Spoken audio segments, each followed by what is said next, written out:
ভালোবাসা কি সত্যিই এত সহজ, নাকি কখনো কখনো একজন মানুষের সরলতা, মায়া আর নিষ্পাপ মনেই হয়ে ওঠে তার সবচেয়ে বড় শক্তি? আজকের ভিডিওতে আমরা কথা বলবো ঈদের আলোচিত বাংলা নাটক মায়া পাখি নিয়ে। একটি সাধারণ মেয়ের গল্প, একটি সুন্দর প্রেমের গল্প, আর সেই প্রেমের পথে আসে নানা জটিলতা। সবকিছু মিলিয়ে মায়া পাখি দর্শকদের জন্য নিয়ে এসেছে এক আবেগঘন অভিজ্ঞতা।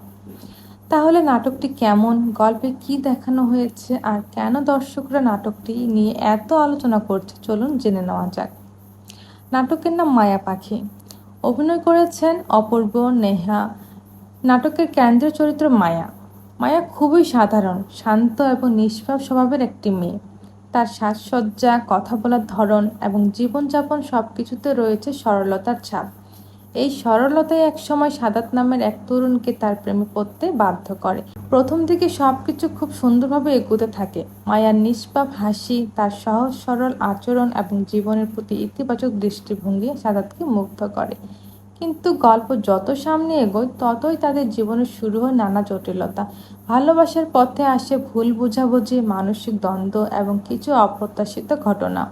একসময় এমন পরিস্থিতি তৈরি হয় যেখানে তাদের সম্পর্ক টিকে থাকবে নাকি ভেঙে যাবে, সেই প্রশ্ন সামনে চলে আসে। নাটকের সবচেয়ে বড় শক্তি হলো এর আবেগ। গল্পের প্রতিটি বাক্যে দর্শক চরিত্রগুলোর সুখ দুঃখের সঙ্গে নিজেকে যুক্ত করতে পারে। পরিচালক এমনভাবে গল্পটি সাজিয়েছেন যাতে শেষ পর্যন্ত দর্শক জানতে আগ্রহী থাকে মায়া এবং সাদাতের পরিণতি কী হবে। অপূর্ব বরাবরের মতো দুর্দান্ত অভিনয় করেছেন। রোমান্টিক এবং আবেগঘন দৃশ্যগুলোতে তার অভিনয় খুবই স্বাভাবিক এবং বিশ্বাসযোগ্য লেগেছে। নেহা এই নাটকে অন্যতম বড় চমক।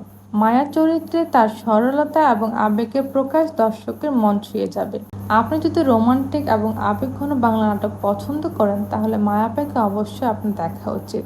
এটি শুধু একটি প্রেমের গল্প নয়, বরং মানুষের অনুভূতি, ভালোবাসা এবং সম্পর্কের গভীরতার গল্প।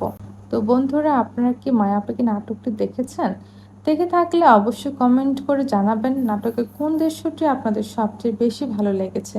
ভিডিওটি ভালো লাগলে লাইক করুন, শেয়ার করুন, আর এমন আরও নাটক ও সিনেমার রিভিউ পেতে চ্যানেলটি অবশ্যই সাবস্ক্রাইব করতে ভুলবেন না। দেখা হবে পরের ভিডিওতে। ধন্যবাদ।